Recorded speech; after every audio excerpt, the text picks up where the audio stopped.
সালে ঢাকা বিশ্ববিদ্যালয়ে ছাত্ররা সালাম, বরকত, জব্বার, শফিউর বুকের রক্ত ঢেলে দিয়েছিল এই চত্বরে অধিকার প্রতিষ্ঠার জন্য। সেই অধিকার ভাষার অধিকার। আপনারা জানেন, পাকিস্তানের প্রতিষ্ঠাতা মোহাম্মদ আলী জিন্নাহ বলেছিলেন অর্জন হলের একটি অনুষ্ঠানে, Urdu shall be the state language of Pakistan. আমাদের এদেশের ছাত্ররা ফুঁসে উঠেছিল, প্রতিবাদ করেছিল তার কারণ তারা বুঝতে পেরেছে এই বক্তব্যের মধ্যে দিয়ে আমাদের ভাষার অধিকার, বাংলা ভাষার অধিকার হরণ করা হচ্ছে। সেই 48 সালের ভাষা আন্দোলনের প্রথম ধাপে এই প্রতিবাদের পথ এই 52 চূড়ান্ত রূপ ধারণ করে এবং ছাত্রদের আত্মদানের মধ্যে দিয়ে ভাষা আন্দোলন একটি পর্যায়ে এসে উপনীত হয় এবং বাংলা ভাষা রাষ্ট্রভাষার স্বীকৃতি লাভ করে।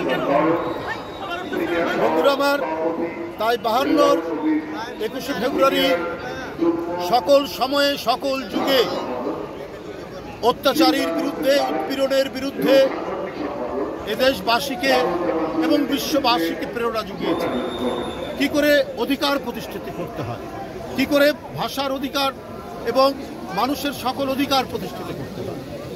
তাই আজও 21শে ফেব্রুয়ারি আমাদের কাছে এক সুমহান প্রেরণার উৎসস্থল। এদেশবাসী 21শে ফেব্রুয়ারিকে যেমন একদিকে দুঃখের দিন মনে করে, অন্যদিকে প্রেরণা এবং গৌরবের দিন মনে করে। কারণ এটি আমাদের গৌরবের পতাকা তুলেছে এবং 52 21শে ফেব্রুয়ারির এই আন্দোলনের সোপান পেয়েই এই দেশে ছাত্র আন্দোলন, স্বাধিকার আন্দোলন, স্বাধীনতা সংগ্রাম এবং মুক্তিযুদ্ধ চূড়ান্ত পরিণতি লাভ করে আমরা জাতীয় স্বাধীনতা অর্জন করেছি। আমি তাই বলেছি, যুগে যুগে 21শে ফেব্রুয়ারি আমাদেরকে প্রেরণা দিয়েছে, আমাদেরকে উদ্বুদ্ধ করেছে, আমাদেরকে ফ্যাসিবাদের বিরুদ্ধে লড়াইয়ে রাস্তায় দাঁড়াতে সাহস জুগিয়েছে। আমরা এই পথ ধরেই 90-এর অর্জন আমরা তৈরি করেছি। এরশাদের মতো একজন ঘৃণ্য স্বৈর শাসকের পতন ঘটানো হয়েছে এবং এরই পথ ধরেই এক ভয়ঙ্কর ফ্যাসিস্ট জনগণের ক্ষমতা জনগণকে ফিরিয়ে দিতে হবে। জনগণ তারা নিরপেক্ষ ভোটের মাধ্যমে যে সরকার গঠন করবে, তারাই নির্ধারণ করবে যে স্থানীয় সরকার নির্বাচন বা অন্যান্য নির্বাচন, সেই নির্বাচন কখন হবে। আপনারা দেখেননি, বিএনপি যখন ক্ষমতায় তখন চট্টগ্রামে মহিউদ্দিন জিতেছে, সিলেটে কামরান জিতেছে, ঢাকায় আপনার হানিফ জিতেছে। তো রাজনৈতিক দলের অধীনে স্থানীয় সরকার নির্বাচন কখন আপনার খারাপ হয়েছে? বিশেষ করে বিএনপি যখন ক্ষমতায় এসেছে, আওয়ামী লীগ থাকা অবস্থায় হয়নি, কিন্তু বিএনপি তো নিশ্চিত করেছে।